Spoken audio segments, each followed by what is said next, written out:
Whoa!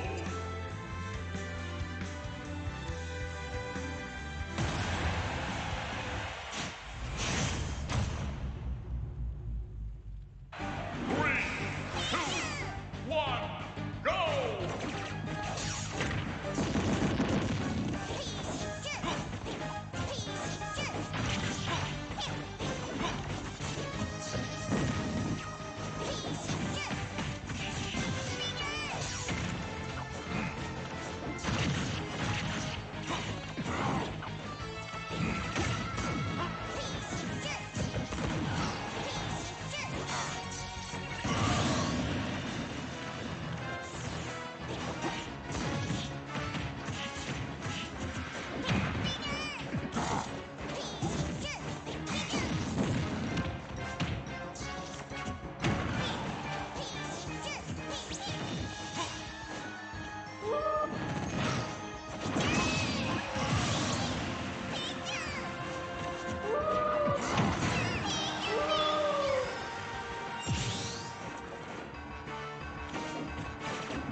You're good, but I'm better.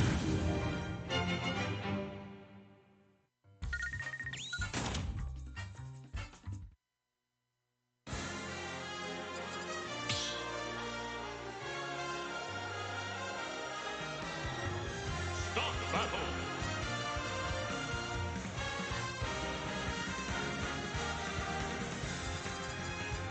Death!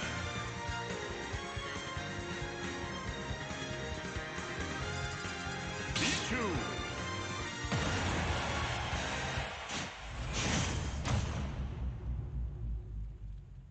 Three, two, one, go!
battle, Pichu.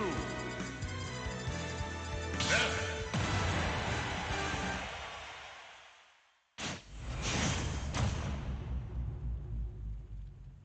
Three, two, one, go!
Pac-Man!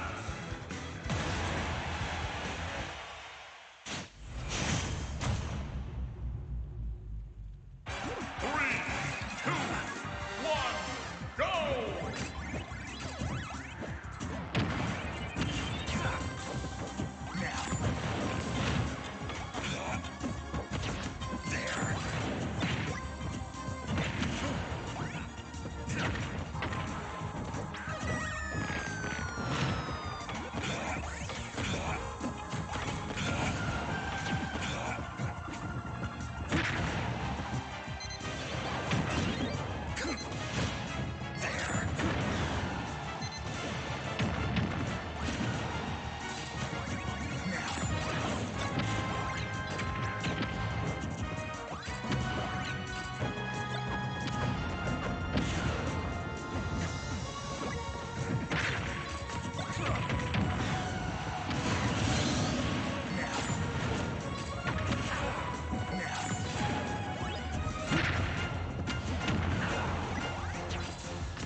Game!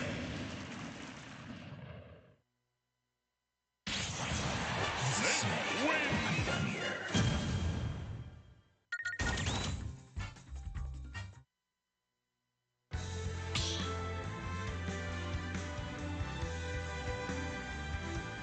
Start battle! Snake, Donkey Kong!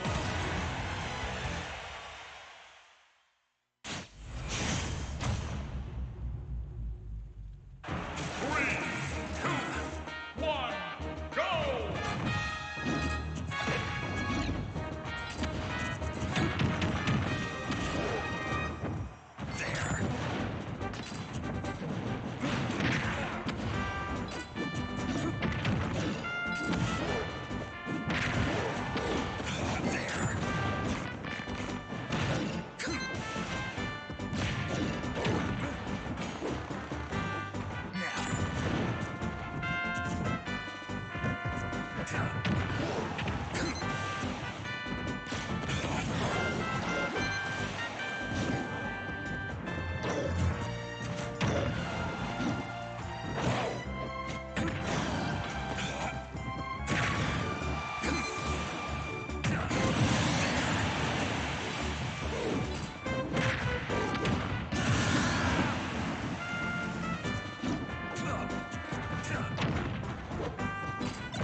Captain Falcon.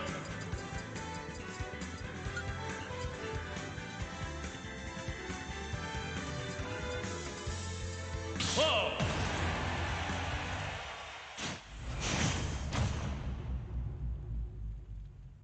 3, 2, 1, go!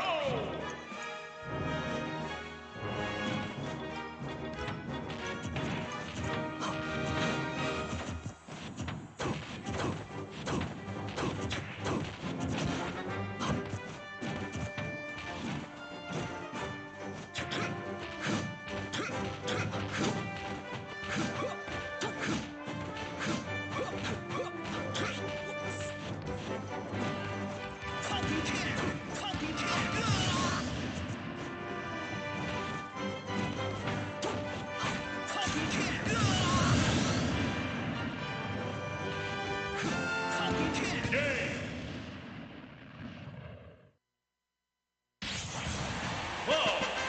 悪く思うな。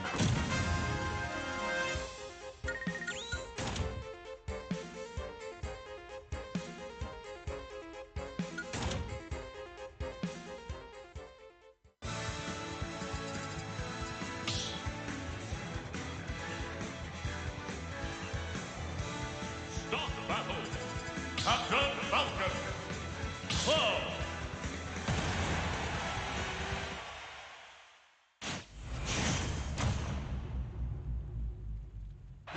3, 2, 1, go!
悪く思うな。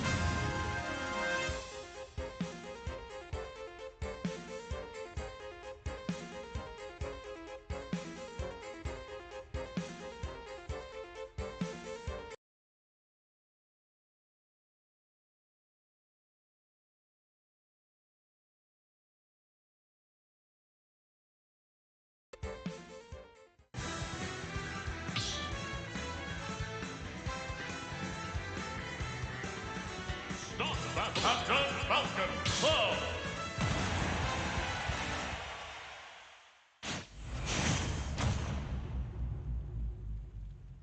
Three, two, one, go!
Whoa, 悪く思うな。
battle.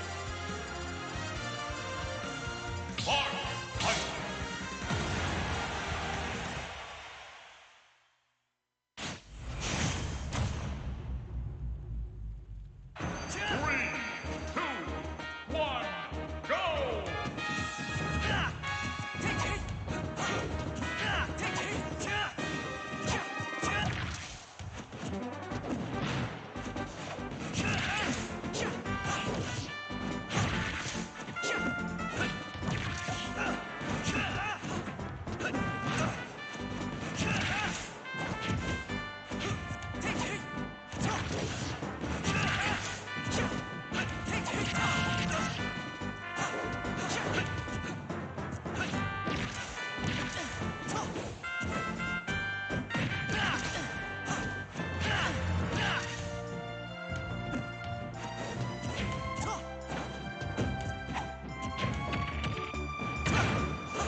Your skills were remarkable.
battle.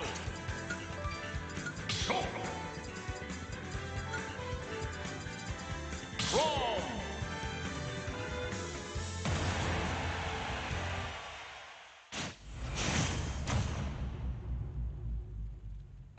Three, two, one, go! Speed!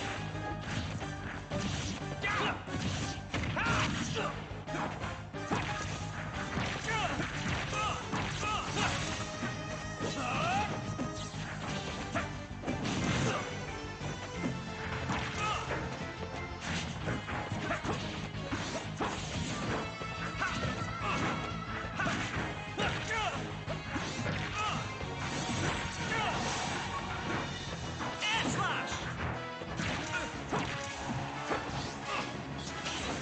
Here! Speed!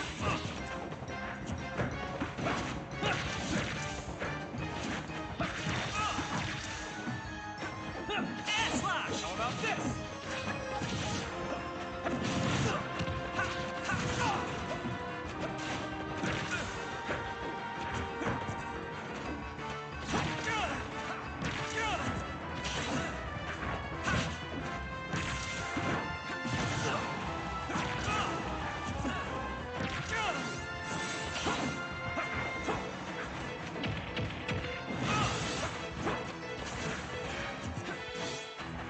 Speed!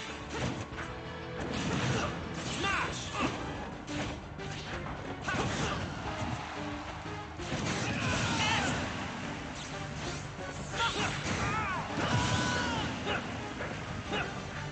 Speed!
future is ours to decide.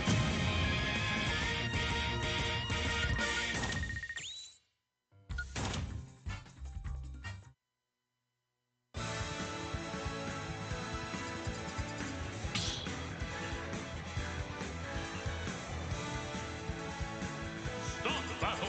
Shock from.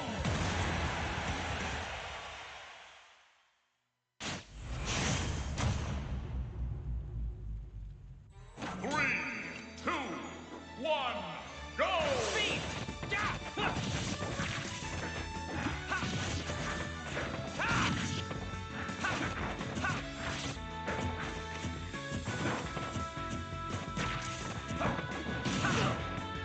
Yeah! My way! Jump! Ha! Speed!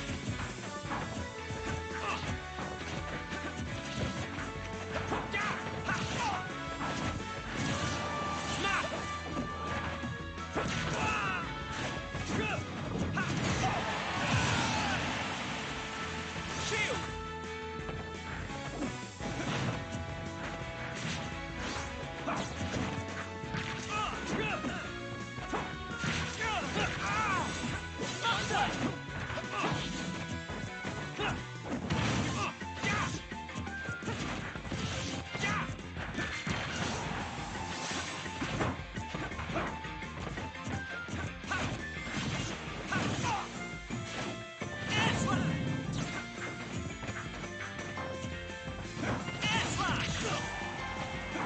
Shield!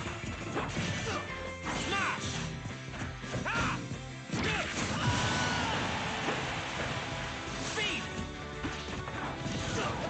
Yeah! Yeah!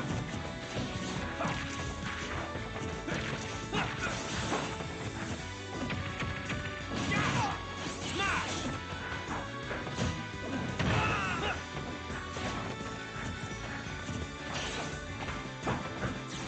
Air slash! How about this?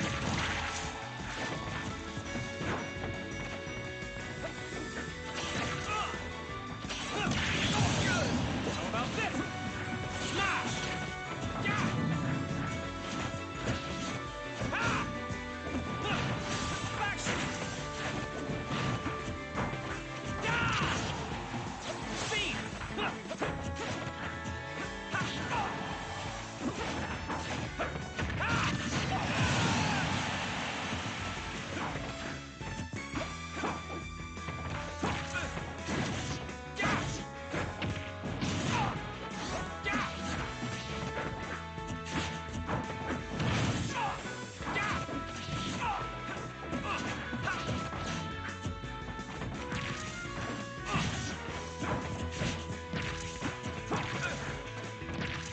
Shield!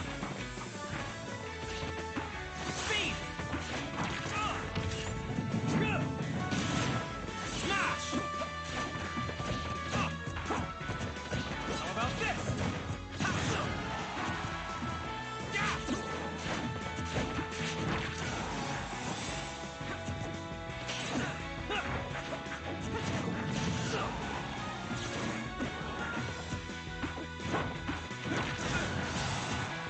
Air slash!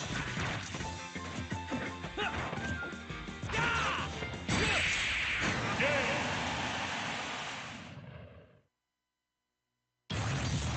Wrong. Win. Training paid off.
battle.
Start battle.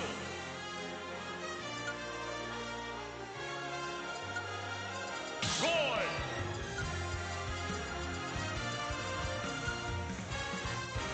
Snake.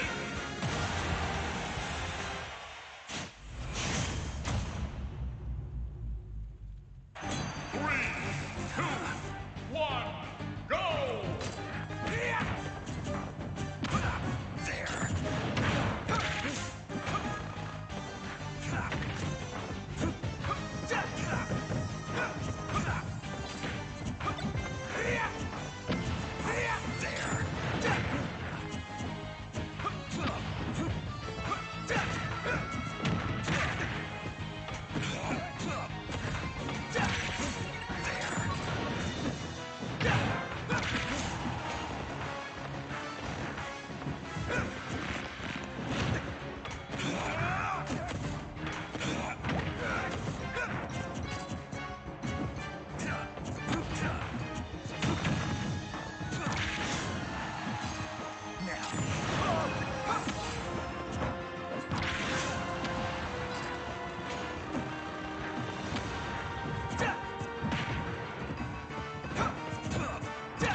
Hello?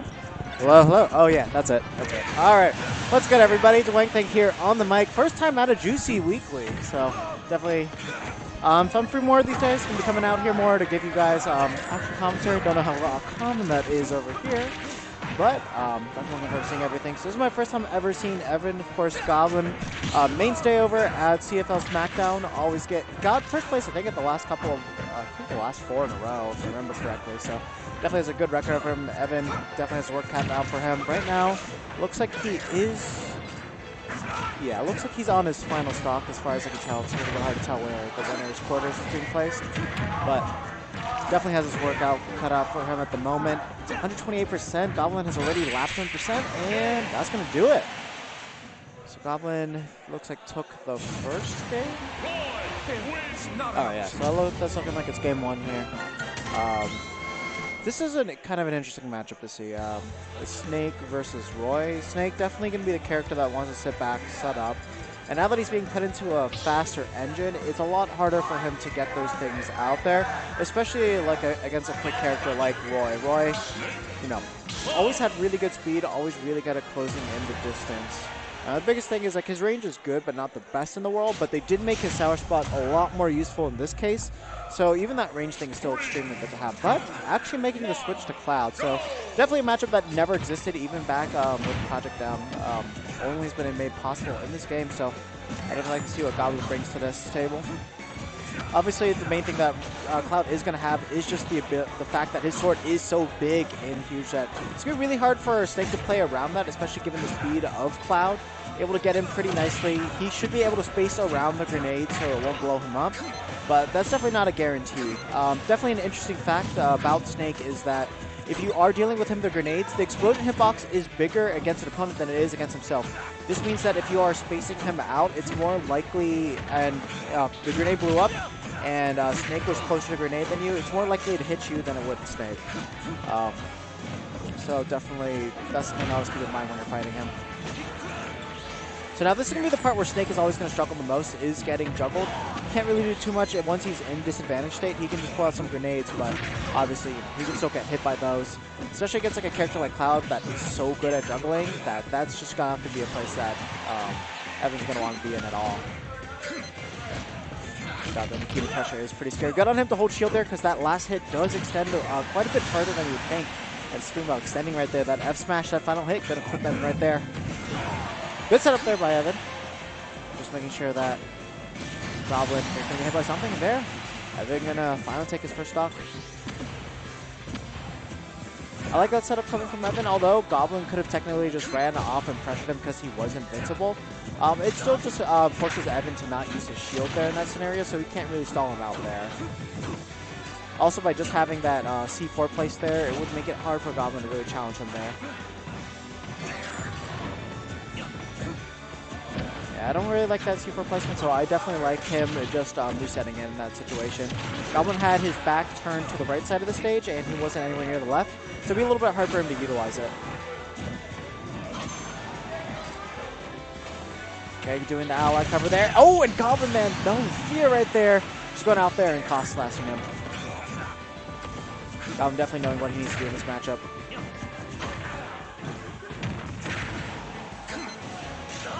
Just opted to go for the upper there. I think it would have been better for him to go for an up tilt, so that way if you get that frame trap, you can throw out some jabs there. Gets the damage from the up smash. Good Nikita pressure there, hits him with the up tilt, but not enough to kill just yet. That ceiling did get taller in this game, so not going to be killing him off the top as commonly as you were before. Good coverage there coming from Evan. He burned the jump there, so good coverage by Evan coming from there, realizing that he did lose his jump, so he didn't have too many options there. The down air pressure coming from Evan, but unfortunately not safe at that percentage there. Obviously, look at the punish, but Evan not giving up this advantage state. Nikita, he used his jump. Good pressure. I don't like Evan going for the up smash that close, because it would have been pretty easy for Goblin to just get it there and hit him. But luckily for Goblin, Evan, his percentage was pretty low, so even if he did try to go up and pressure him, there wasn't too much that he would have really gotten off of it. Okay, good pressure, good patience from Evan there. Evan tried to get that sneaky C4 in there. Wasn't close enough to get that up tilt punish.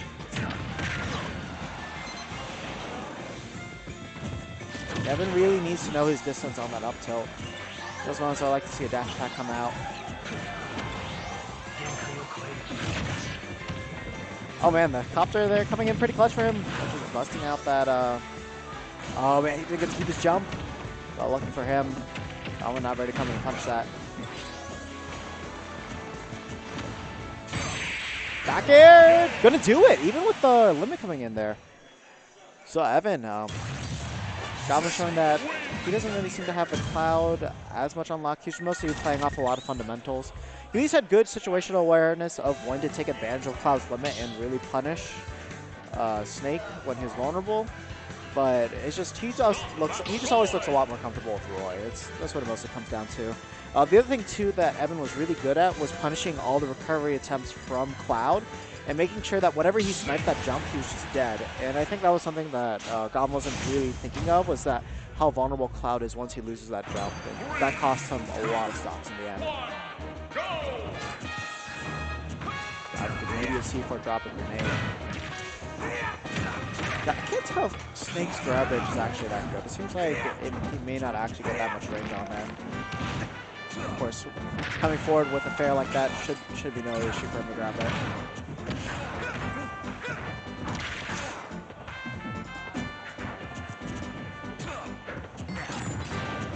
Alright, I really like the way that Evan will play that disadvantage state.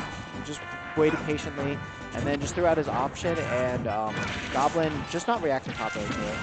And I just realized Goblin's tag is spelled wrong. It's Goblin now. Oh, Jesus. Back air. Alright, gonna throw a grenade. Or not. Wow, just lands with a raw nair. Goblin actually could have taken a huge advantage over that. But, oh, unfortunate for Evan, just kind of detonating himself out there. And he's gonna have to press forward. Definitely want to be doing as Snake just because it's just so much harder for you to get anything set up.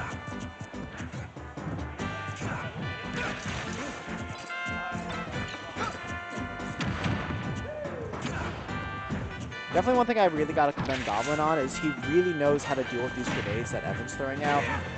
Evan's trying to just run up and shield with grenade, but to be honest, Goblin's never really been going up and attacking those. He's always been knowing how to shield them, wait for it, and then just grab properly, or just wait for him to roll and punish those accordingly.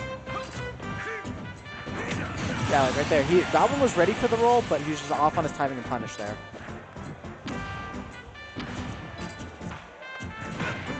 Back air. Evan's a little bit in a dicey situation, and let's go do it.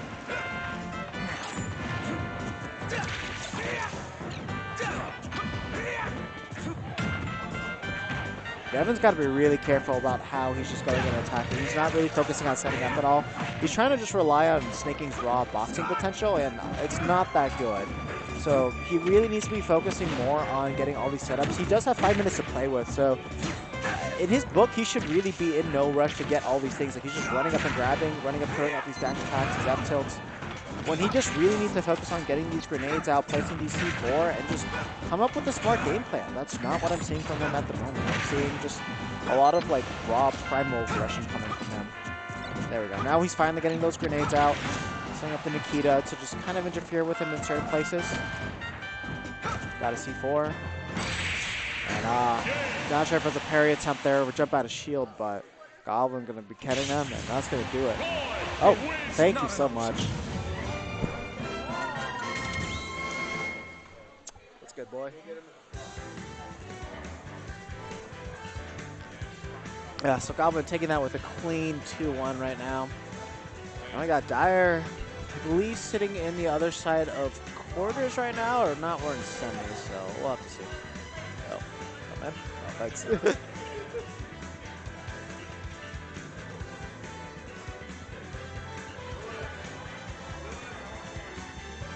Yeah, I'm expecting that we're in quarters right now. We got Goku and Dyer coming up right now.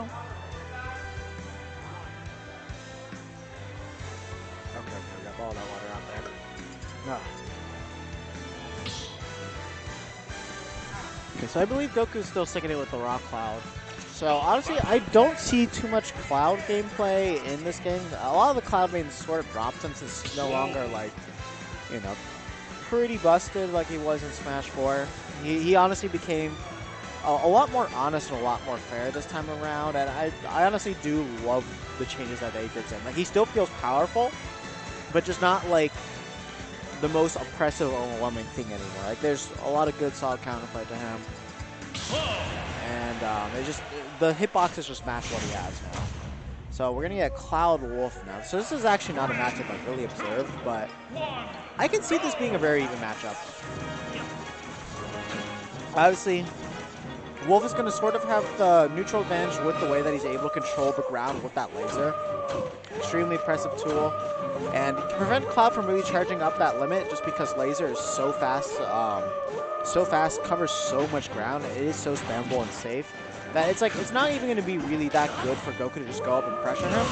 Of course, once we get more into the boxing game, Cloud's going to be a little bit better in that regard just because he does have the speed and range advantage. But the thing is, Wolf's boxing game is still amazing. He's still able to whiff punish fairly well. And that's the main thing that I'm going to be looking to see Dyer take advantage of. But of course, the main thing that we're going to have on Cloud's end is that juggle game against Wolf is going to be oppressive. Wolf should be taking 80% or more just dying. Like, if I see Goku only getting 20% off of each hit, he's losing this immediately. The other thing, too, the other good thing that Wolf has in this matchup is it's actually fairly hard for Cloud to edgeguard Wolf. Just because of that side B, he is able to go so far. Cloud, going off stage, and he's still going to have to make sure he has that double jump to make it back.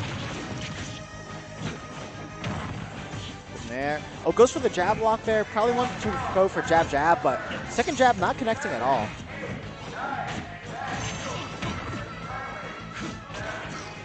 Yeah, a little bit off on that on that punish there. He wanted to get that F smash on that landing there, but he had to go back a little bit further.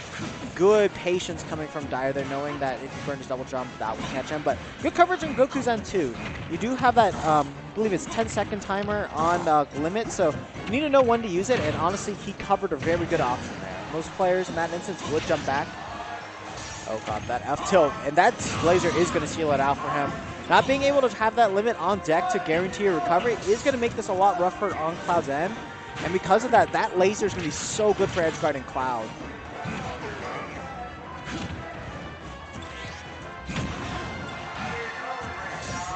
So definitely something that I want to see coming out from Goku is that I want him to see him space out Dyer very well when he gets him in the air and go for a lot of F smash reads, just because when you get those in him in the certain situations, the only way he's really going to be able to dodge an F smash in certain areas when you're juggling him is if he does directional air dodge. And great awareness from Goku, knowing that he can just go for that down air to just intercept Dyer.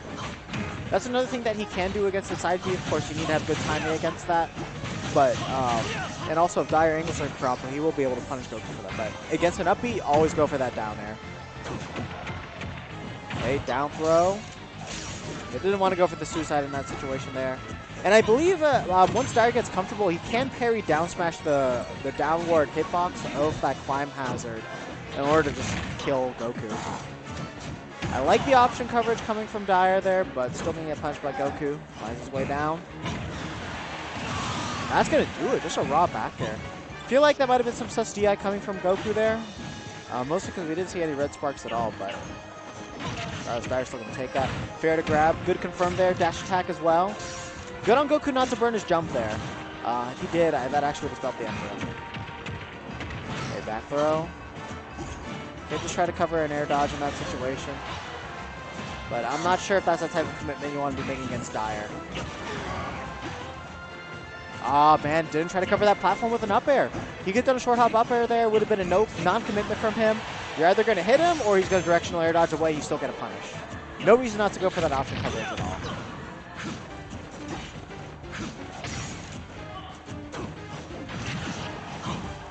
You're just running right into that. He needs to cover himself more with hitboxes. He needs to realize that his hitboxes are always going to beat out Wolf's. So I want to see him just jump around with a little bit more nairs. Because that way, if he does see Dyer, no tax. But that way, if he is hopping around with those nairs, or if he's hopping around with those up airs, those are lingering.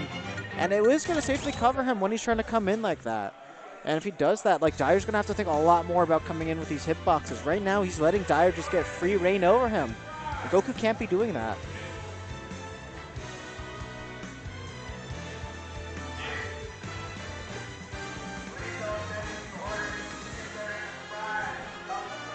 Honestly, I'm not too sure where Goku is going to want to take Dyer in this particular situation. I'm a little bit curious to see where his range dropping.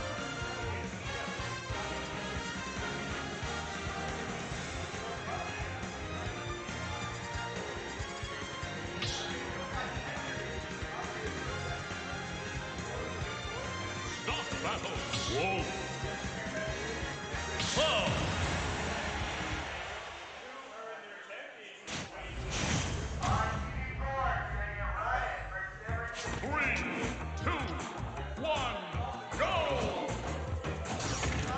All right, pick is actually going to be Yoshi's Island Brawl. This was a pretty confusing choice by me. I guess the biggest thing is that he wants to be able to shark onto that platform for a very long time.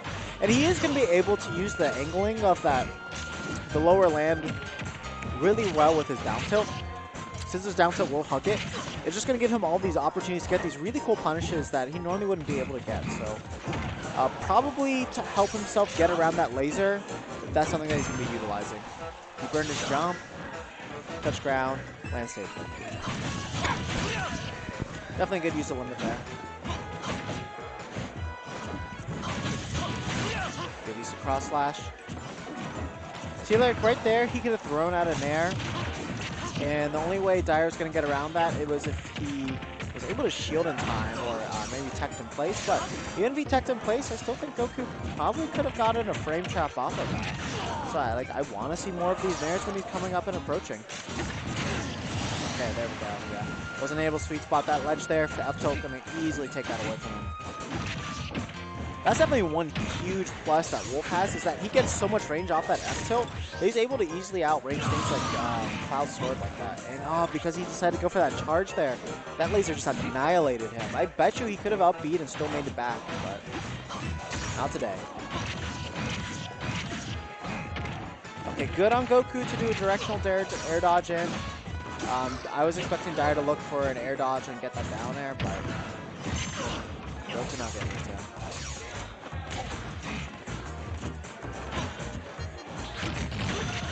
Yeah, it's a bad cross slash there. Gonna get punished very easily for that. F tilt gonna take it. Not much anything that Goku could do in that situation. At commanding three stock coming out from Dyer on that last one.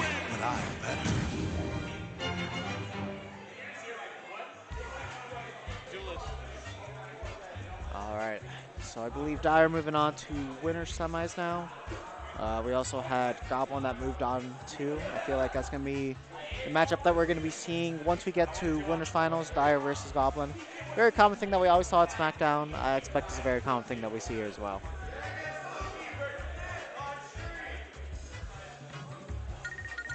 I missed who we're getting. Couldn't hear it exactly. Can't see the bracket either.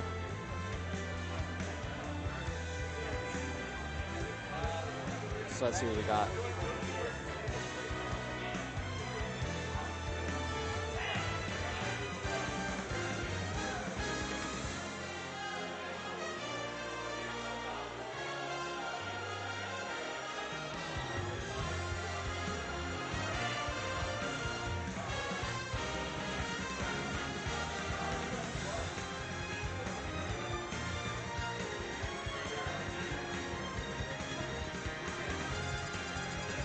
Alright, where are we going now? Mugi versus Diz. Should be another winner's quarters. I'm actually really looking forward to watching this because Mugi, the times that I've been commentating and watching stream, he hasn't really been able to make it on there. So, I know that he was playing Ike. He loves Ike in this game. Not sure if he decided to pick up any other characters, you know. There are a lot of characters in this game. There's a lot of characters that you didn't know that were fun until you got to try them. So I wouldn't be surprised to see him play another character. I remember him briefly trying out Piranha Plant, but against DDD, I don't think that's something that we're going to see.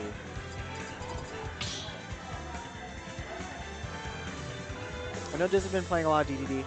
I'm not sure if he has another character that he plays. I know he used to play Wario back in Smash 4.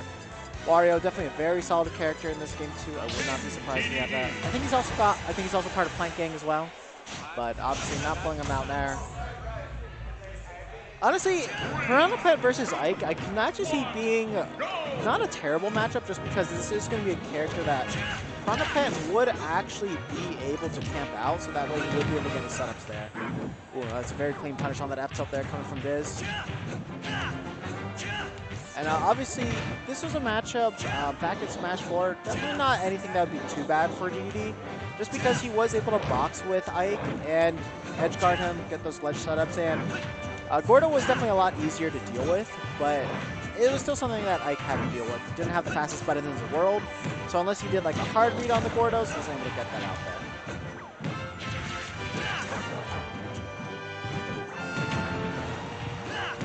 So right now, Diz is just doing a really good job of wish punishing Mugi. Mugi finally trying to get his way in there. He needs to start getting closer in and pressuring in with his snares. Good parry right there. Definitely showing that he's been practicing those. They're not going to do it just yet. DD is quite fat. So you need to be ready for it. And definitely being able to land with fair now is a huge advantage for Mugi. Before, that move was extremely unsafe on shield, but finally able to do it. And up there going to close that out. We're going to have a good ledge setup there. Trying to catch that 2-frame with the dash attack. Mugi wildly recovering as low as he possibly could to just avoid that situation altogether. Not a move you want to be trading with at all. Good patience coming from Mugi there. And Tap knew he could just cover any option that this was going to go for.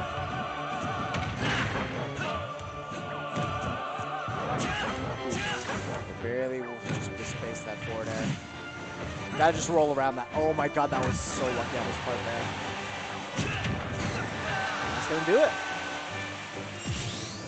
Diz only taking 50%, not too bad considering that he's playing DB. Gonna be able to wait out this entire invincibility there. And you gotta make sure you wait for the hitbox to come out from DB. You gotta just wait for it, outspace it. Throw out your sword preemptively, so that way you can anti-air him. Because otherwise, he's just gonna fall fast with that nair and you're not gonna be ready for it. You also need to count the amount of jumps that he has. I believe he gets 4 jumps. So once you count all 4 of those, then that way you should be smooth sailing against him. Oh. That's all.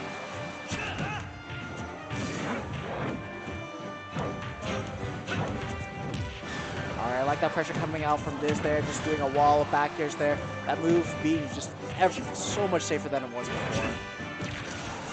Diz actually had a good opportunity to just get a punish there, but Mugi doing a good job in using that get up attack just because you have full invincibility until the attack comes out, even right as the attack comes out.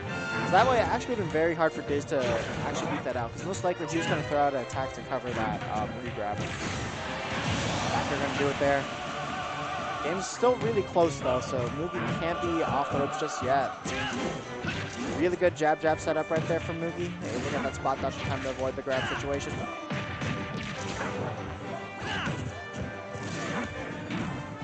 I like that he jumped there. He knew that if he did take that hit or try to trap that, he would straight up lose.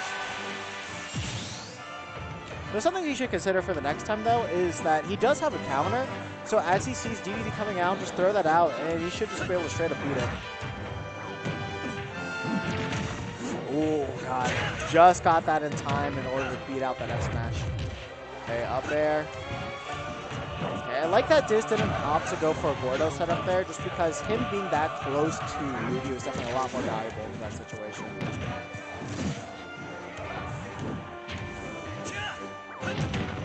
Alright.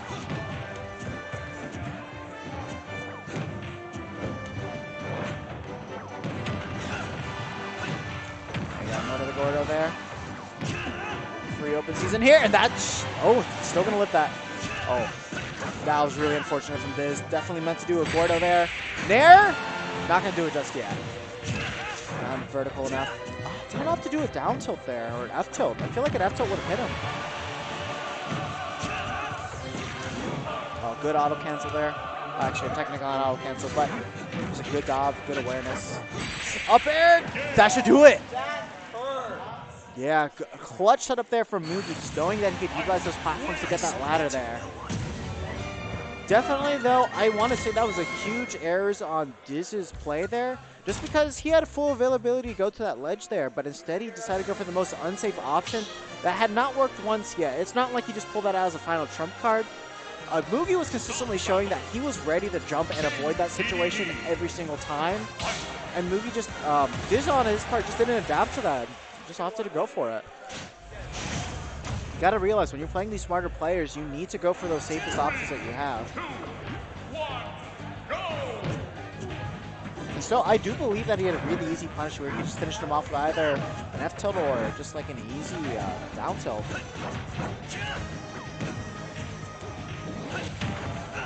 All right now he's boxing extremely well with the Gordos.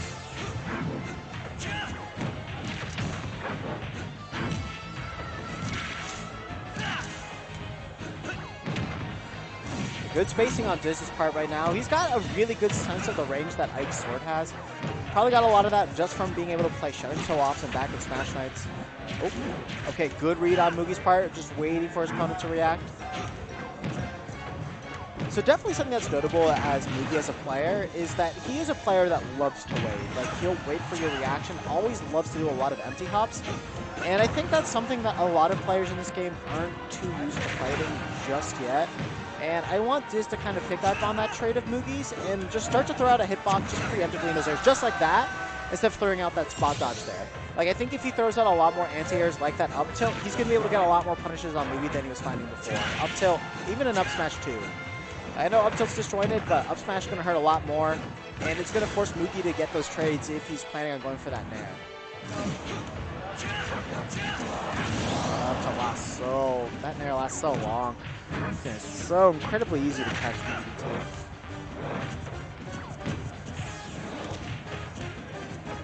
Honestly, when Mugi starts short hopping around, I want to see Diz mix it up with the get up attack just because he does get a lot more invincibility on that within that area. And there, he's not doing that roll where he's going to get into the lingering part of that nair.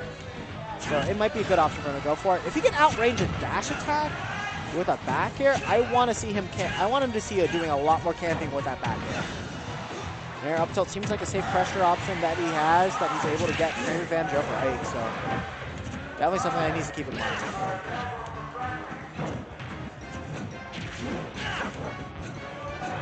All right, ooh, back air just right in Mugi's face there. Now Diz preemptively putting out those hitboxes within Mugi's boxing range. I'm really liking that mix up there. Oh, that adaptation is there, up tilt. Okay. I like that he decided to hold back there. I still think Mugi would have been able to catch him with like a nair or a back air or forward air, depending on which side he was on. So maybe next time, just be ready to hold shield and then just drop it immediately. So that way, if Mugi goes for an air dodge, you can punish it. If he goes for an attack, you most likely got the parry. Nair up there, still going to take it. 53% of Mugi sitting in a very clean area right now. All that rage is just going to make that ladder combo so much easier for him to get at those crucial moments.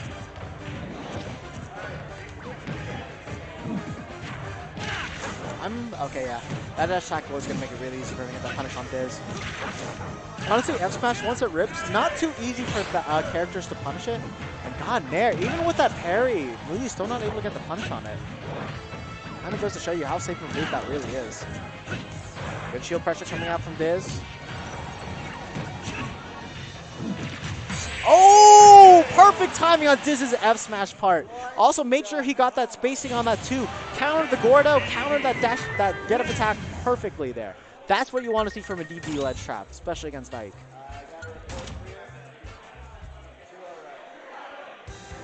Ugh. Excellent stuff coming from Diz. I felt like that game he was playing that boxing game a lot tighter. He knew how to handle those Gordos. And then he finally got like a really good ledge trap there. He wasn't getting those consistently in the previous game. And even this game, he wasn't getting it too often, but he got it at the moment where it mattered. That's where it comes down to. Alright, getting to this final game. So it's going to be up to Mugi to really get these final adaptations here. And now we're also switching up the stage to Town and City. Platform layouts definitely aren't going to be as beneficial to DDD. And I would say, if anything, that this is going to be a better stage for Ike, just because you can utilize that center platform a lot better than DDD can. Okay, get that jab out there.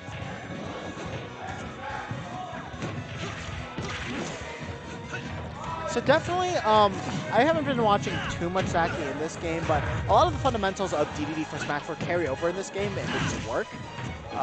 And something that I don't really see Diz utilize that Zaki was amazing at doing, especially in matchups where he needed to whip punish, is using dash back to F tilt. Especially in a game where you're going to see Mugi land with a lot of nairs, specifically nair. I want to see him just do that dash back F tilt and just get those whip punishes on. A good punish on that Aether there, using that Gordo spit out and just come in and just punish him. Mugi doing a great job of just avoiding that Gordo altogether and punching him in the air of his own. Try to catch a 2-frame there with that down air. Coming out with the Gordo there. Good combo. Wasn't in a position to really get that back air punish. Mugi doing a good job of striking there. Diz gonna have to use that punish. Good jabs. Gordo setup. Number 1, F smash. Gonna get the splash hitbox there. Mugi doing a good job of stalling it out there, but Diz trying to set up a dare situation there, but not able to get it.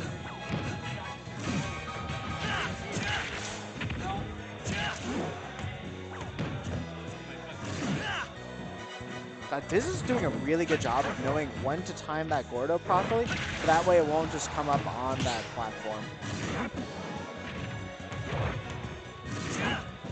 Yeah, he had no other option in that situation. Back air. Probably try to catch a DI as normally you would be DI for that up air. There, up air, don't do it. Classic guy stuff right there. Mugi in firm control right now. Has an excellent presence of mind of what to do against DD when he's at the ledge. Diz putting himself in that bad situation again.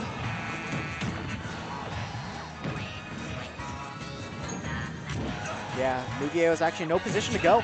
Honestly, the only thing that Diz should have done there was just charge an up smash, and he actually would have been able to body Mugi there and take the stock, but situation awareness wasn't there from Diz. Unless up smash doesn't reach his platforms, but I imagine it has to.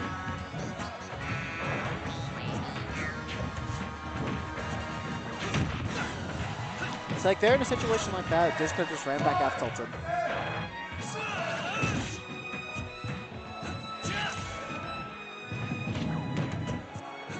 The other thing that I've noticed is that Diz doesn't really grab either. I'm not sure if that he's not confident in knowing when Mugi's going to shield, or if that he just likes to he'd rather just be safer. But it just seems to be like the part of the RPS factor that he's really not going for. And the other thing too is that, like, you know, he does have a command grab as well, so that is something that he can just land with every now and then. It's just like, I just haven't even seen him opt to go for it as a mix-up. Don't know if he's trying to save that as like a final trump card in this specific situation, but we'll see. 53%, definitely sitting very clean here. Huge stage on here. It's going to be a while before he's going to be able to die from that up air, unless he catches him on that upper platform.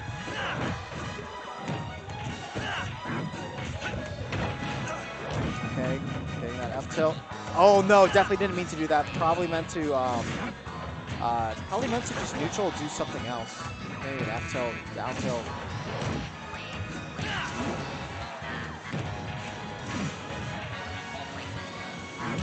Oh man.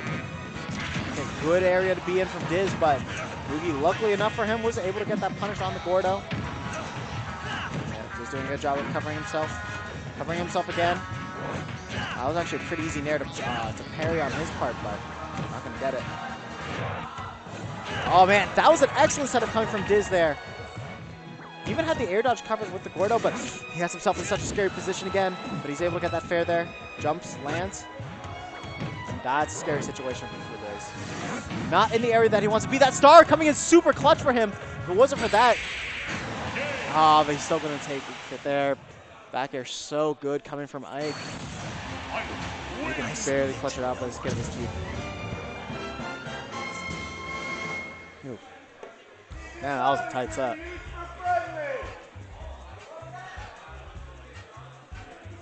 Glad to see these players just adapting back and forth to each other so much, but the main thing that it came down to in the end was Mugi's ability to keep Diz at the ledge and just keep getting that ledge guard cycle up and up over and over again.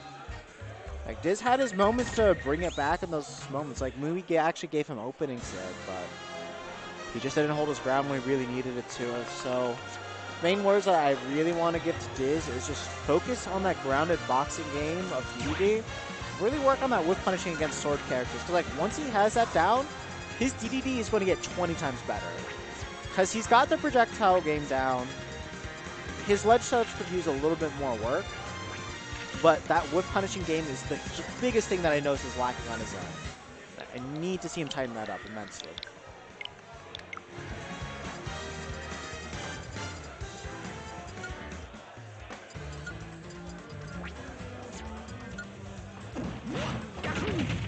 Alright, so now we're going to have Blank and Vexen coming up. This is going to be our last winners quarters match. As, yeah, we have just gone through 4 of them.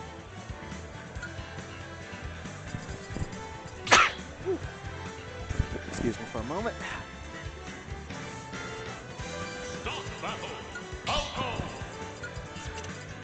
So I have not been able to watch Blank too often this game, so I'm definitely interested to see what she's been pulling off in this game recently. Vexen too. The good thing is the last couple of times I have been here, I have been able to watch him play. Glad to see him going more of the bird. I know he's been pulling out I believe he's Fox Falco still. I forget if he's. I forgot it was Falco Wolf or his Falco Fox. But definitely he's a huge believer in the bird. So always great to see him pulling it out. Because definitely Falco's a lot better in this game than he was back in Smash 4. Smash 4, he was trash. This game, laser buff actually helped out really significantly. Downer, although it's not really a move that you're going to be using in neutral, it does help out his combo game a bit in certain situations. And definitely for edge guarding, it's just a lot better than it used to be. But that up tilt, yeah, that's just your bread and butter. More people need to be punishing him before going for that, as that move is not even remotely safe.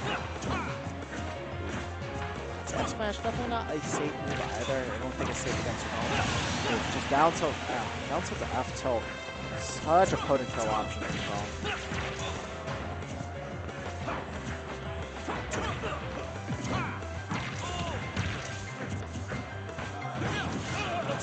Okay. Yeah, up tilt back air is actually a kill confirm that Falco does have, so definitely Falco finally gaining the ability to get consistent kill confirms was a huge deal for him. Oh man, tried to go for the grab, but didn't realize that the trip was in play, so probably would have been better just for him to go for an attack instead.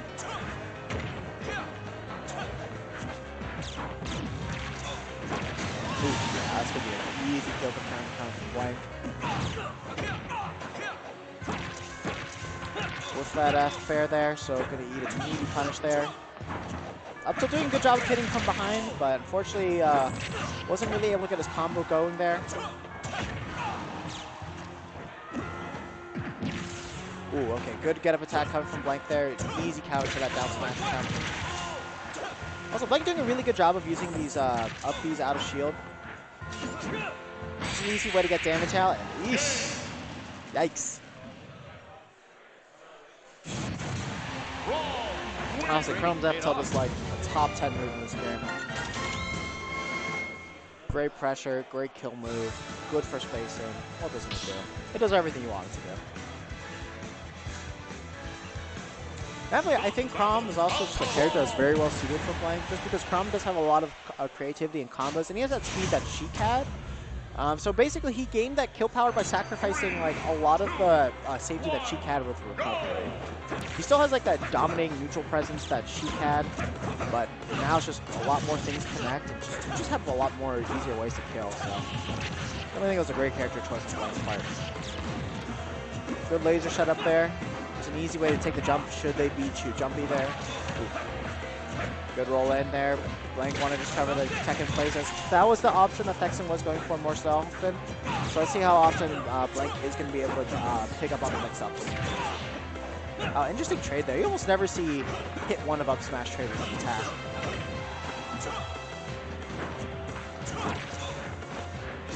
Ah man, Blank had to read that time, but not the spacing. Not too aware of the platform setup that she did have on there, so just being a little bit more patient on that.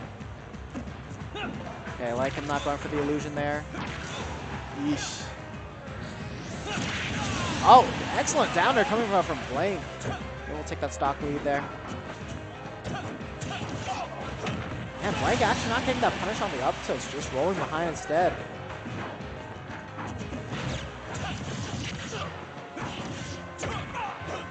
That up tilt does not have a good hitbox in the front of him, so you can learn to drop shield and jab in this situation.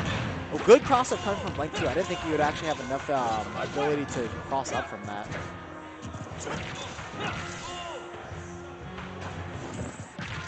Hey, bad illusion coming from Thexan there.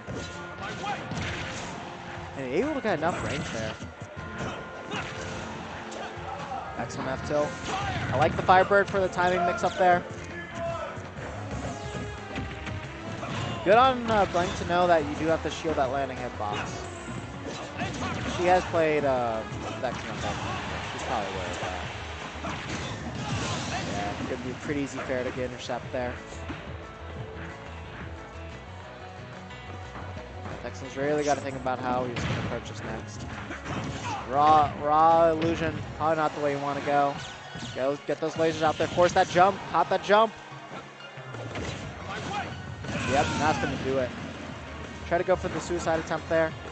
But Thexan, good on him to keep the pressure up off stage. That's something you just need to do against Paul. As amazing as this character is, he's still just a complete pity off stage. Good response there to that up tilt. His Blank has found an answer to that when he's doing it against his shield.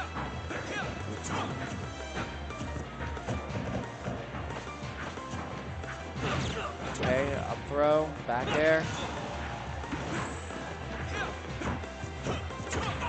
They're just kind of swinging at each other there, and the biggest thing that's helping out so much with this is the fact that they're consistently getting so many cross-ups on each other that they're very unsure of what punish that they need to go for once their shield is hit. Yeah, when you see a whiff counter like that, you need to be a little bit more cognizant. Oh man, that was a great tech coming from Thexan. Extremely crucial coming from him. Like the ambiguity on that recovery there. And that's going to do it. He didn't get the cross-up that he needed to make that safe. Did everything he could to try and survive that. White going to take it with that F-tilt. That F-tilt doing so much work there. But Thexan definitely putting up an admirable fight there. It's just,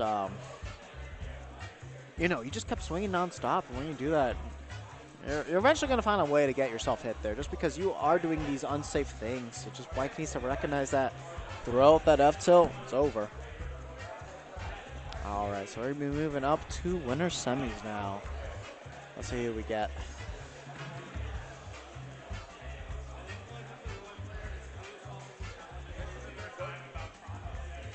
All right, it looks like on the one side of winner semis, we're going to have Goblin Man versus Mugi. So most likely we're going to see Mugi go Ike and Goblin go Roy. Classic Fire Element matchup that we didn't really see in Smash 4, but definitely an Ultimate. Probably going to see a lot more of this. The Ike main sticking strongly with Ike. There's no reason not to. Ike's so good in this game. Like one of the things that I love about Ultimate that we couldn't really appreciate as much in Smash 4 is the fact that this game has just so many options given to you that even if you have a character that relies on fundamentals like Ike, you can definitely win and not have to worry about getting cheesed or dinked out that often. Just because like gimmick characters just really aren't that much of a thing in this game.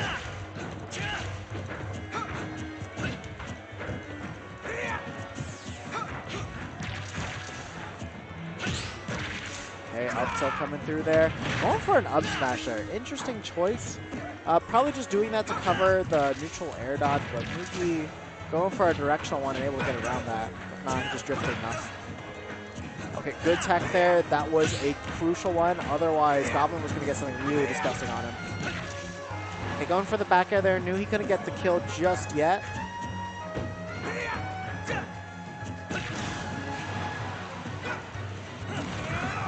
A little bit too early there on the eruption.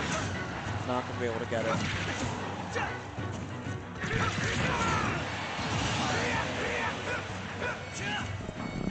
Okay. Ike right now. Got the jabs. Interesting. He didn't believe in that neutral air connecting.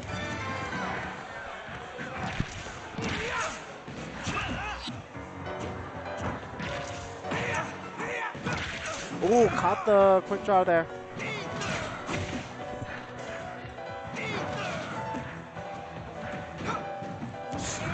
Okay, good on Goblin to know they still would make it back there. Oh god, didn't even try to cover that with an air. Up tilt.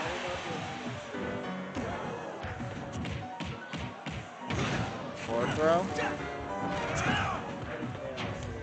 Okay, god, Mugi, not being that on point this time around to get to punish these ledge options, and Goblin just taking it all the way right now. Also getting like a 3-stock there. Gonna punish that fairly easily. Just quick maximum damage there. 25% just off of Dancing Blade. That's crazy, actually.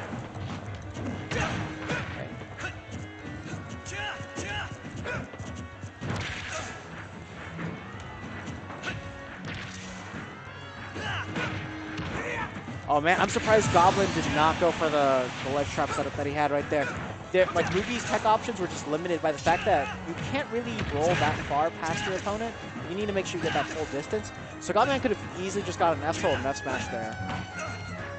Or if you want to be safe, just go for a down smash. Okay, the back air.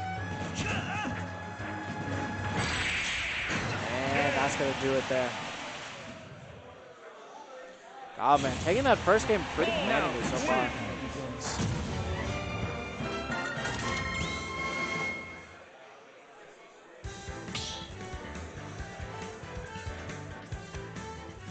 Let's see, I kind of missed, unfortunately, looked away the second I picked that stage, so I'm not sure where Mugi's opting to go. Let's see.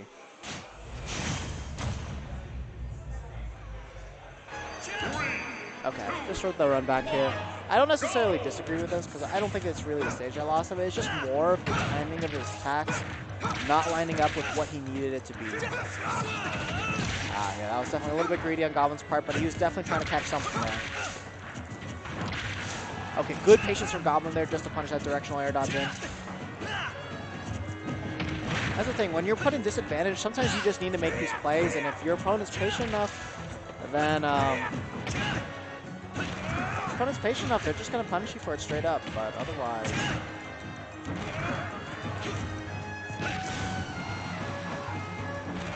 And I actually have a co-caster joining me in a second. Very rare coming from Juicy's. Oh, wait. I think you should be on now. What's up? Okay, there you go. There you go. I'm on. Hey, it's Wispay. What's up, Wispay? How'd you do today? I did well. I beat Nim. I'm Nim? hype. Hell yeah. Is that the... He's the Pichu. Okay, no, I haven't seen him play He yet. double eliminated me last time, which is good stuff. Godlike. Hell yeah. Speaking of eliminations, Goblin is already down. Up a game. Yeah, he actually had a pretty commanding 2-stock over Mugi the last game. So the biggest thing that I saw was just the timing on Mugi's aerials weren't exactly what they needed to be. So that's going to be the main thing that he's going to need to be tightening up on if he really wants to take out Goblin. But the thing is, just Goblin's just been kind of relentless on his pressure. No, it's a Goblin man specialty. Yeah. Just relentless pressure with Nair. Nair jab, Nair. In that imagination, basically. Yeah, pretty much. But good stuff on Mugi to finally catch that spot dodge there. Oh, man, got the sour spot there. That's the one disadvantage about that tipper being in place there is that you are going to have those moments. Yeah.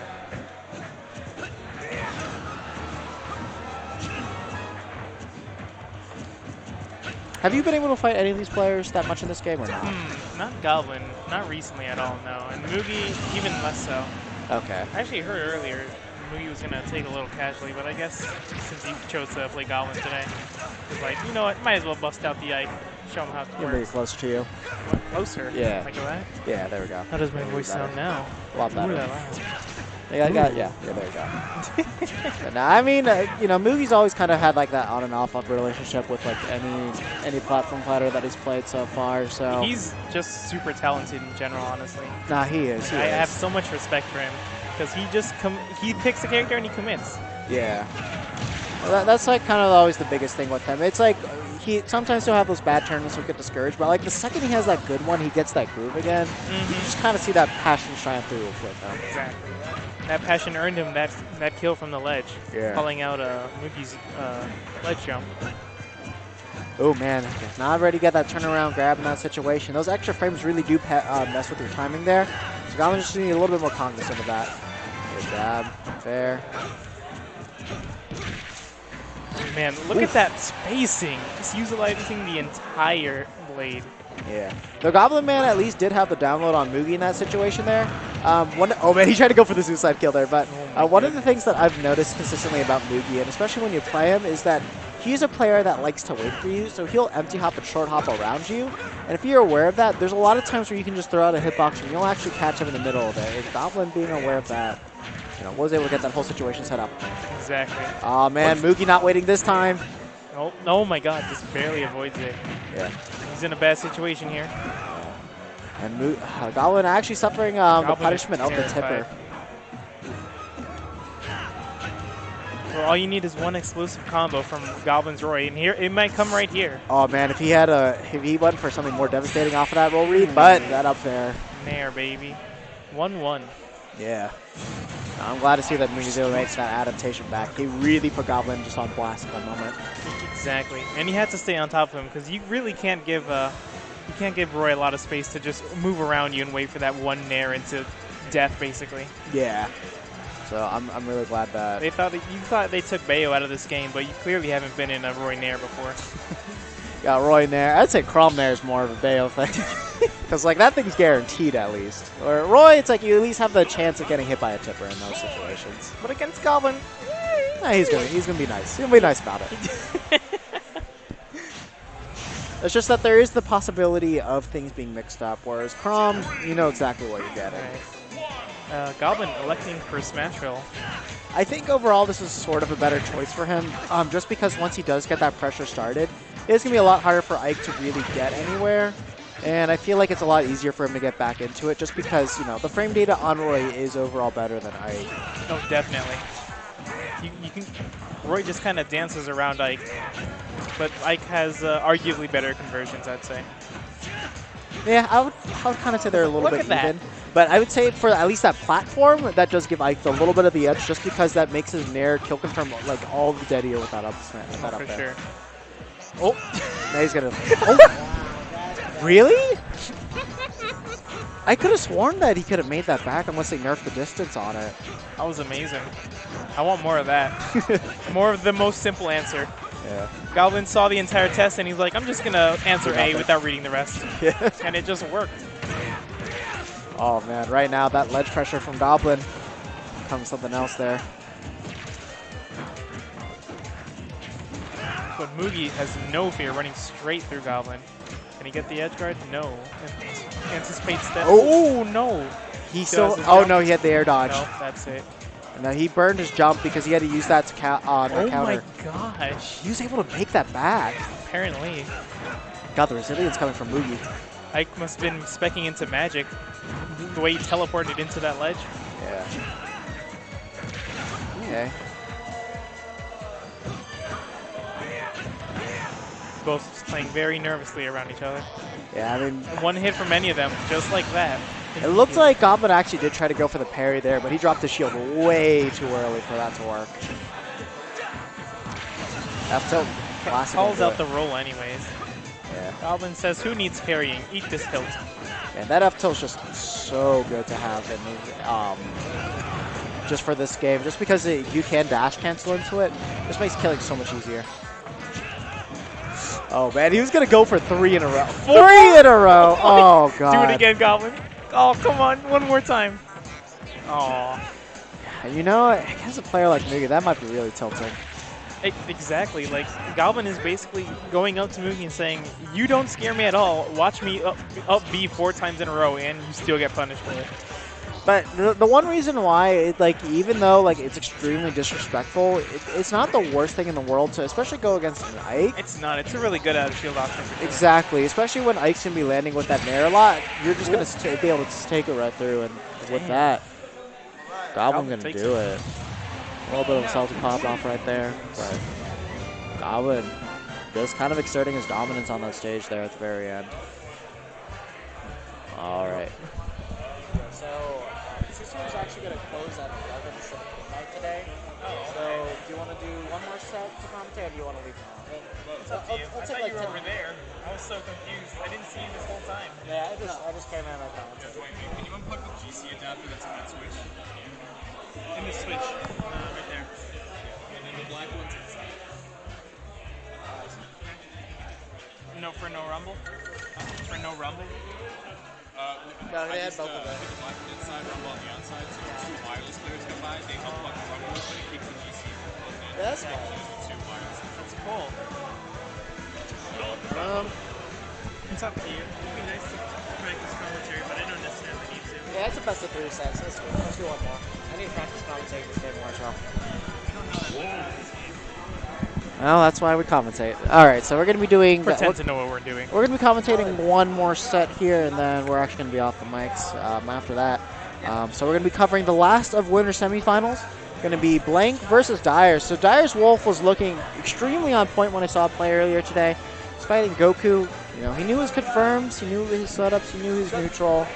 And of course, Blank's Prom also looking very solid. Kind of using a lot of those Sheik fundamentals that she had originally, you know, just being very oppressive. But in this case, you know, having those combos that lead to kill confirms very early, I think it's like a huge thing for her. It's just obviously the biggest issue that she has now is that she no longer really has that safe recovery that she used to have with Sheik. Absolutely. So her survivability has been like completely diminished from what she used to have before. We'll see if she can adapt to this different playstyle where she also play much safer off stage.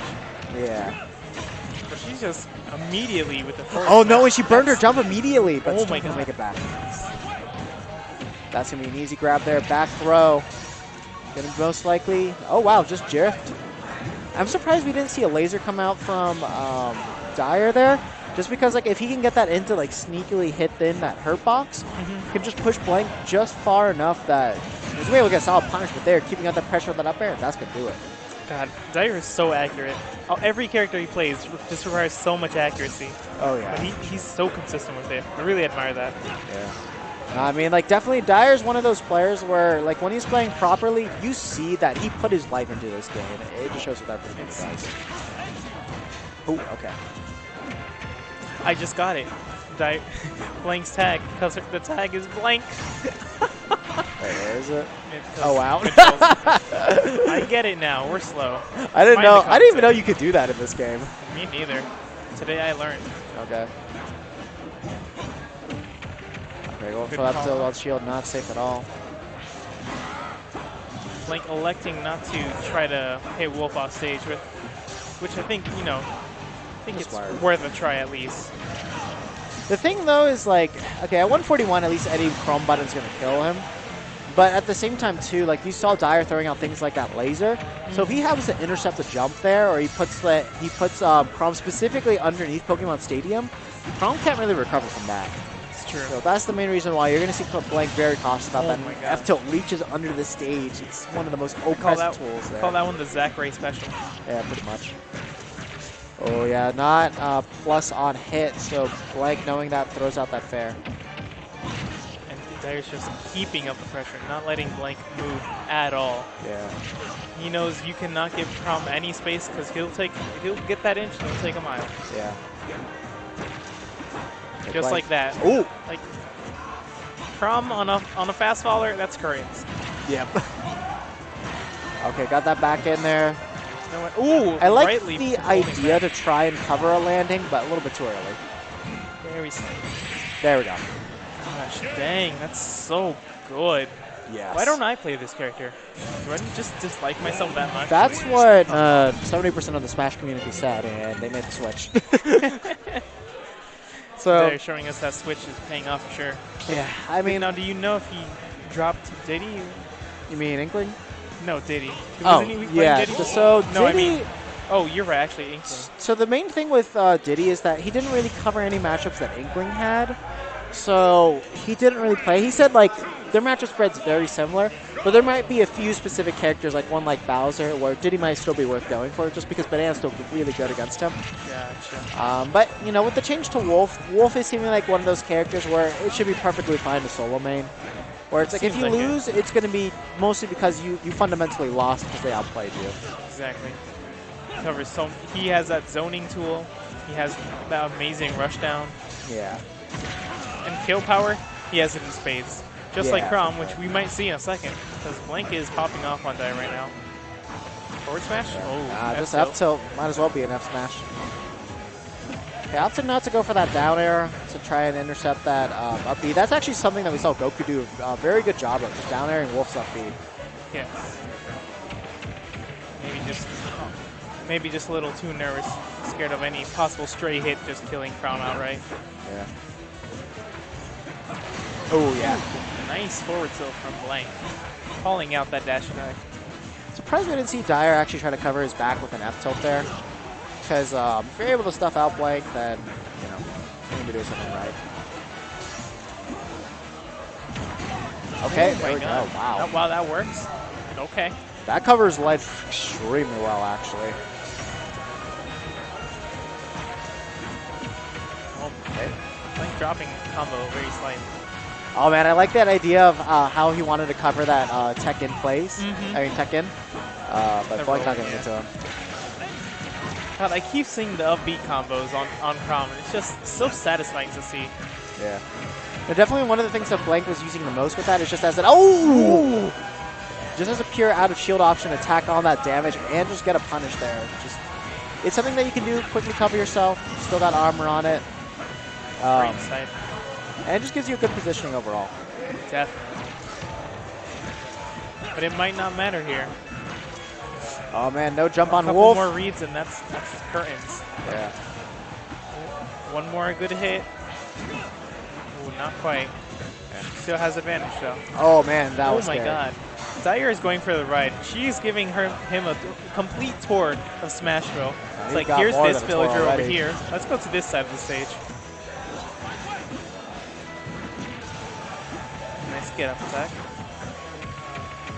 Okay, yeah, it's like, you know, I can respect Dyer trying to at least trying to go in just because Crum's ledge pressure is so good, but I think he needed to mix it up a little bit more about which area is going towards. For sure. Down tilt. Ah, yeah. Right there. I think Smash Bros was actually one of the biggest factors that played into Blank's advantage there. Just because on Pokemon Stadium, Dyer had space to breathe and really reset his neutral there. Whereas in this one, which one? Oh, you need to plug that too. Oh, check it out. Okay.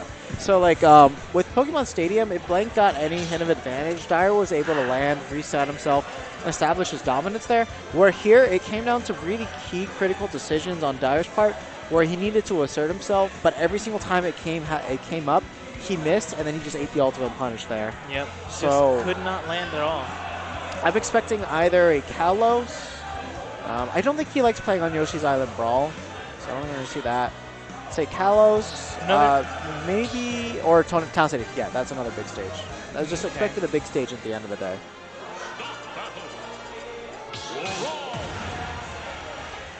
Let's see if Dyer can even it back up a bit. Yeah. She was looking pretty dominant there, especially at the end where she didn't really have to commit to anything. She just had to wait. Yeah. But no, I think this change of space and having options to land on Wolf's end is going to make a huge difference, especially now that he can finally actually get those lasers out. Oh, good. May That was also good help combo with his there. recovery. He has more places to land now. Yeah. That'll definitely be huge. Fair, nair. Oh, I love that. Nice read. Weak hit it back here, I'm pretty sure, so he wasn't really able to get a kill confirm off of that, but definitely had the idea. Oh my god, just calling out all of Blank's approaches right now. I'm not sure if there's any intangibility on Wolf's up smash, but it might be worth going for if he's able to tank a hit. At least if he gets Blank in that anti-air situation again. We would try to catch a panic roll there, but Blank not giving it to him.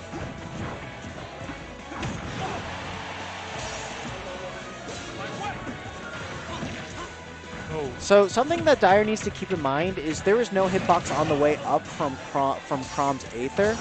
So he really needs to throw out that laser there to intercept that, because he just might be able to snipe Blank out of existence. Just barely, or even just put out the forward tail. It's so large. Yeah. Oh, but yeah. Blank. Yeah, nothing's saying, gonna, we don't need this platform to carry Wolf off. I'll use my blade. It'll be Yeah. a little faster. Express shipping on Wolf. Definitely, Crom is one of those characters where it's you need to tech and you need to mix up where you tech. Otherwise, just No, eat you're eating 100% every or punish. die every time. This is one of the characters everyone goes into the lab with just because he's a fast follower. And it's let's see what's the most punishing thing I can do to a Spacey. Yeah. Okay, good dash dancing pressure coming from Dyer. Oh man, he's getting a little roll happy, kind of seeing some shades of Smash 4 there. Oh! God! Oh my That was a God. read into the heavens right there. Blank, that's it.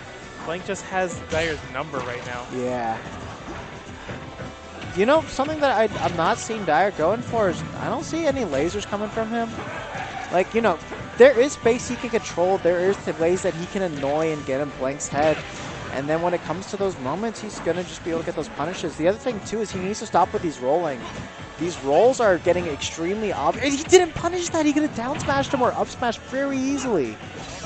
Okay, we finally got the laser coming out. A little bit too early on that one. He needs to recognize the timing on that because that is definitely something he can learn. I want him to just go in the lab, just have a turbo mode button, have that Crom spam that up B, practice his timing on that.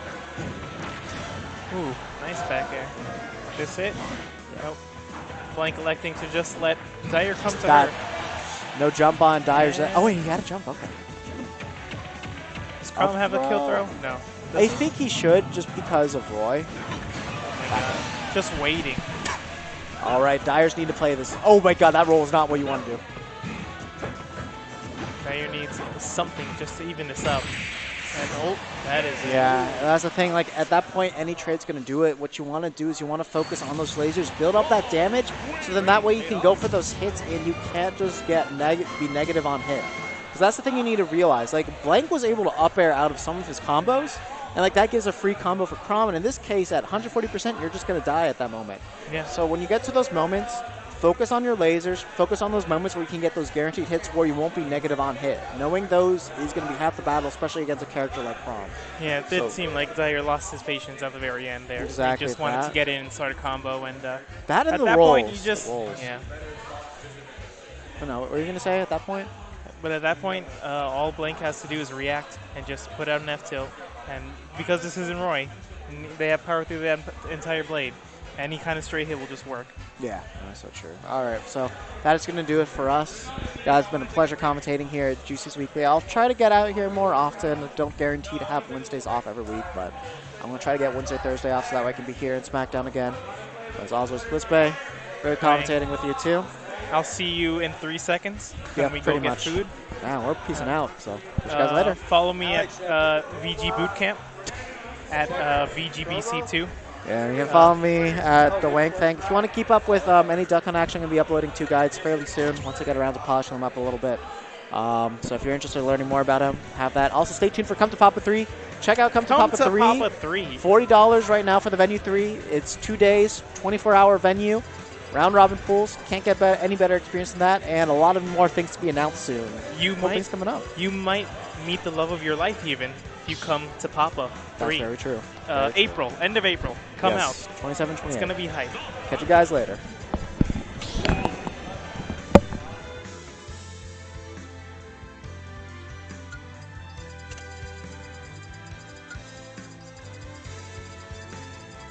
Donkey Kong. Whoa.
Whoa.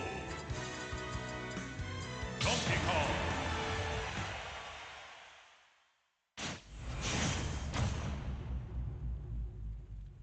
Three, two, one, go!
You're good, but I'm better.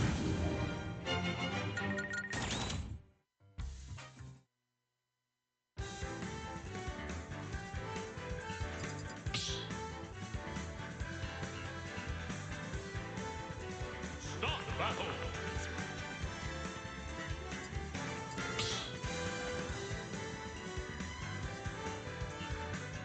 Start battle.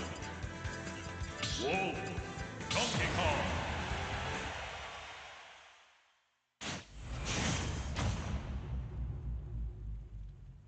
Three, two, one, go!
battle.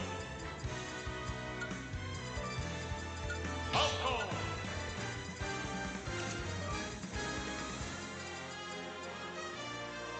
Falco. Fight.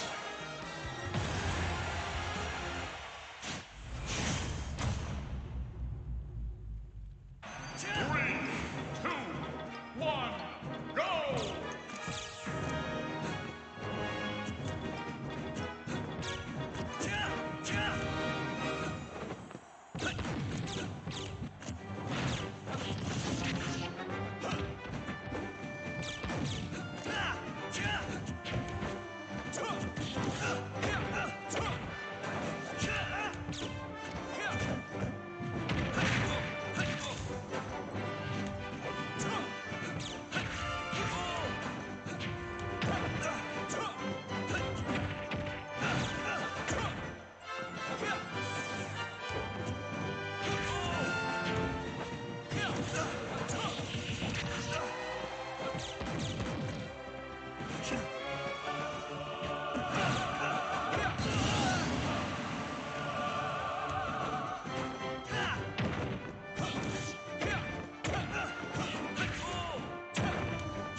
Had enough already?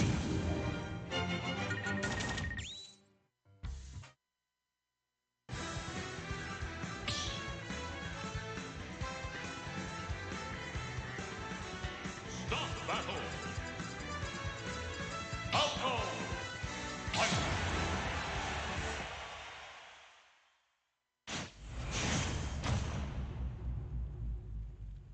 3, 2, 1, go!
Start the battle from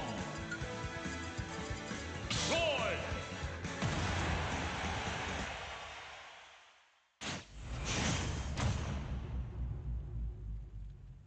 Three, two, one, go! My way!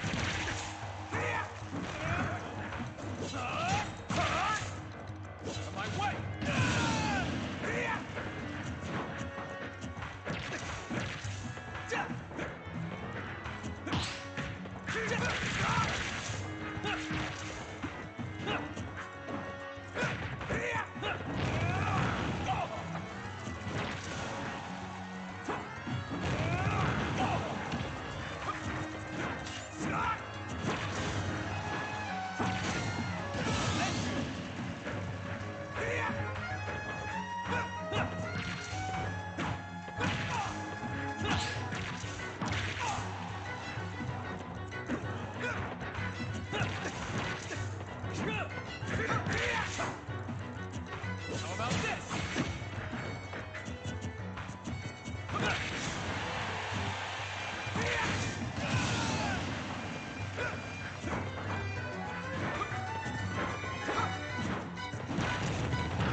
battle.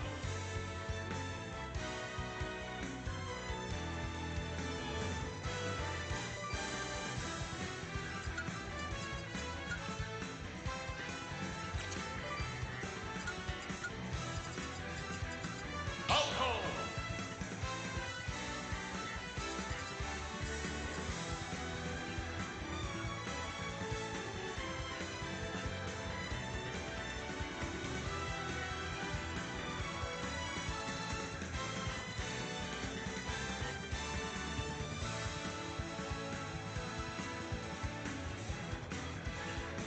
Donkey Kong.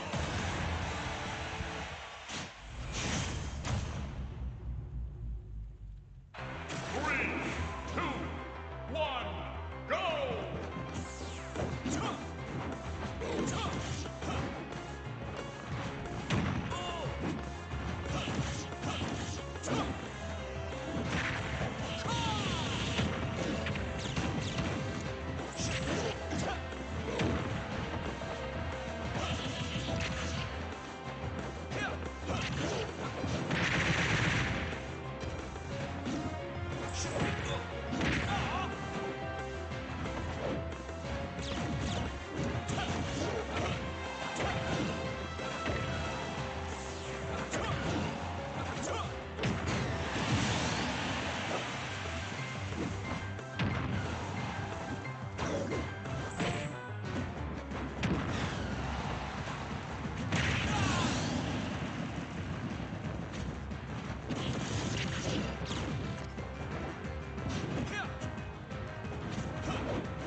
Sorry, gotta check.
Had enough already?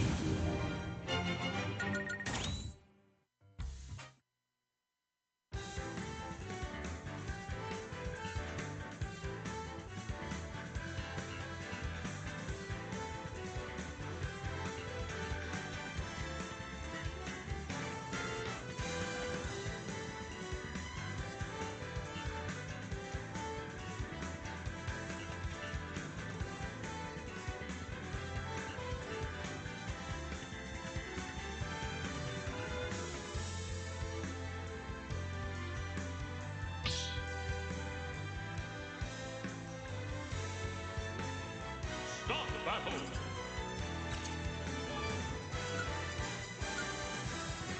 Brawl.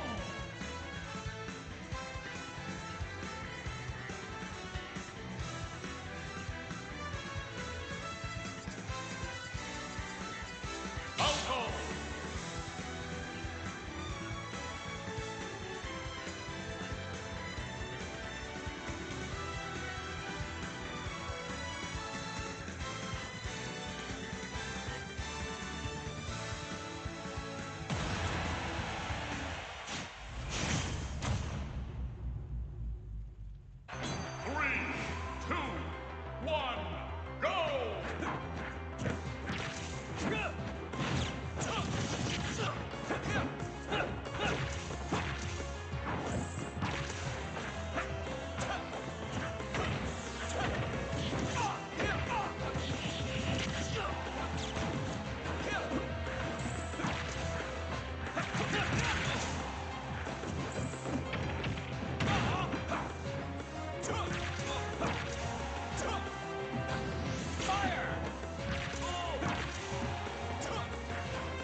Training paid off.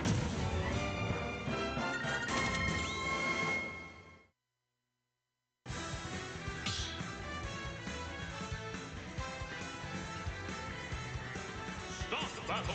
Brawl. Outcome.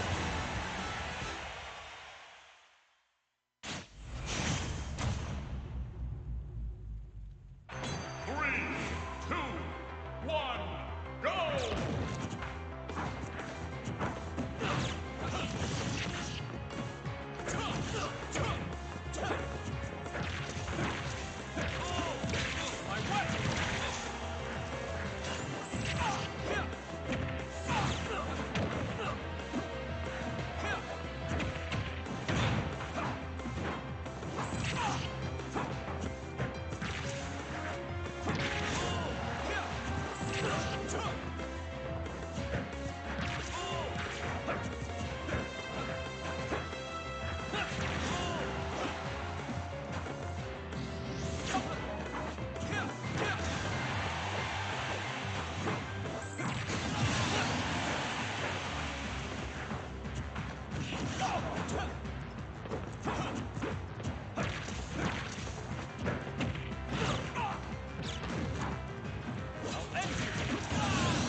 Training paid off.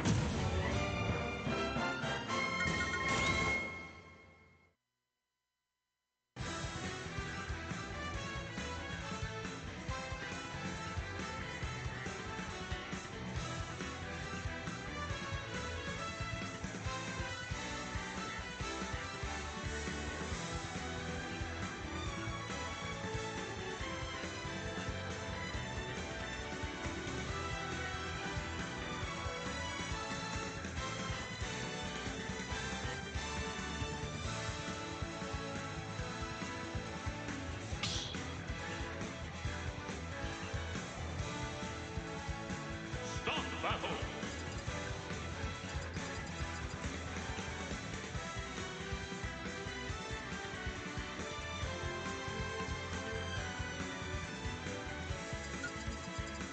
Brawl.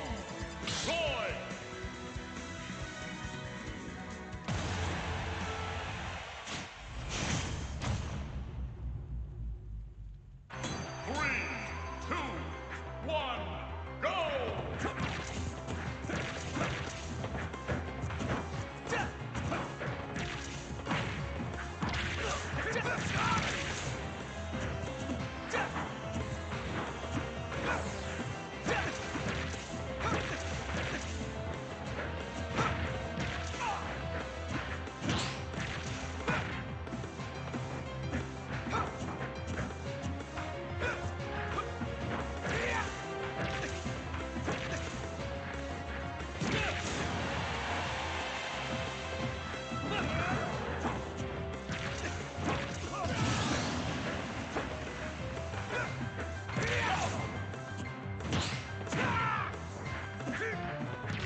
Cut a path.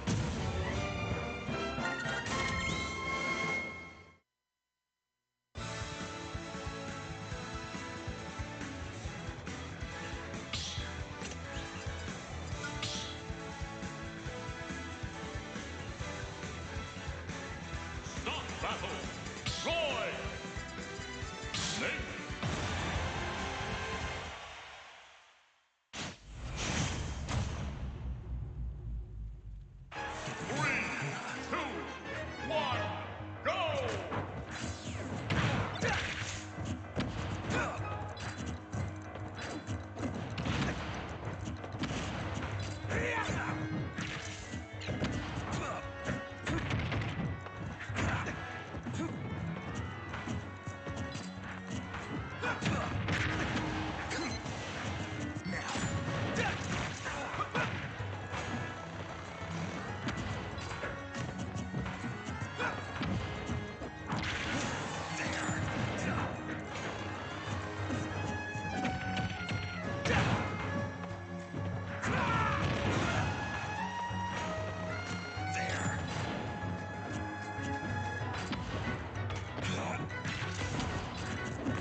It's not an option.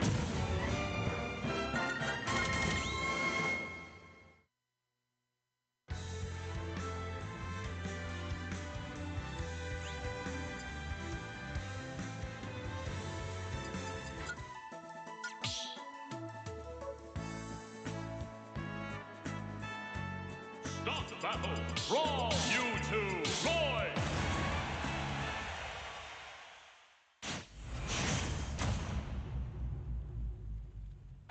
Three, two, one, go!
battle.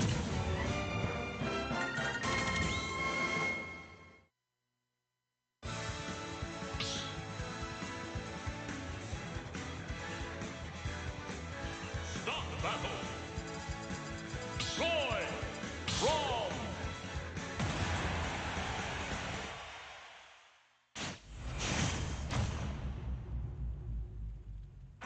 Three, two, one, go!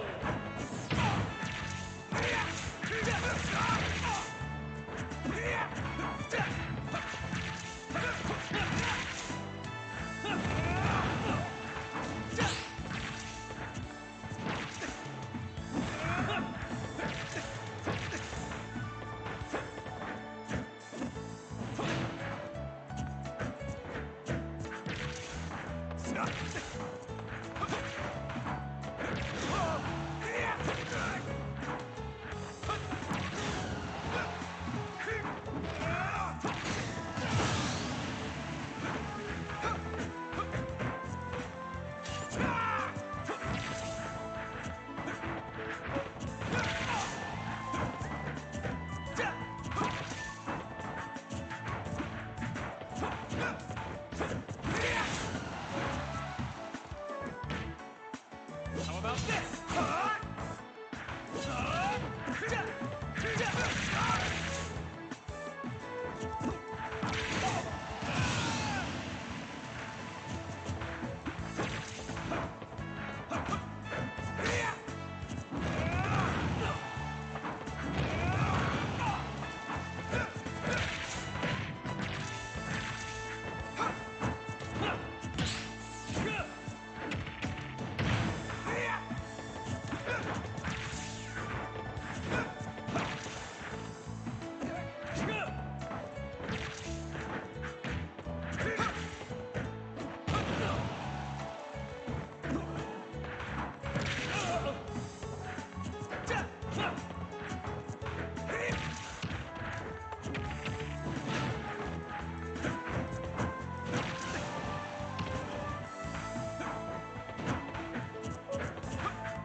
I will cut a path.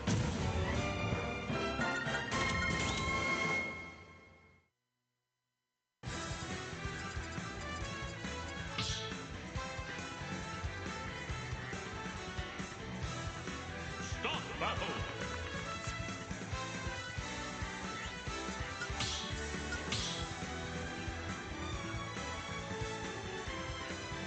Start battle. Roy. Brawl.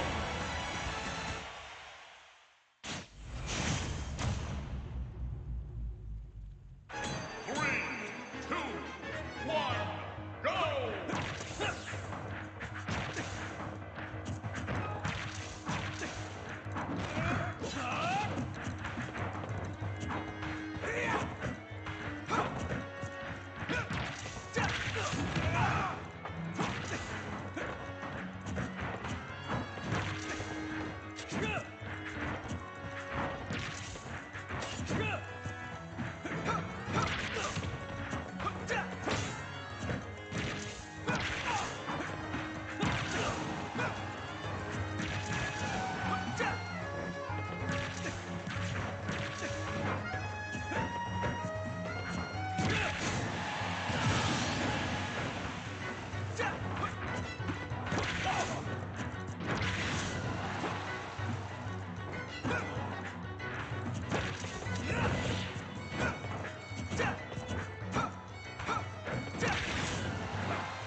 my way!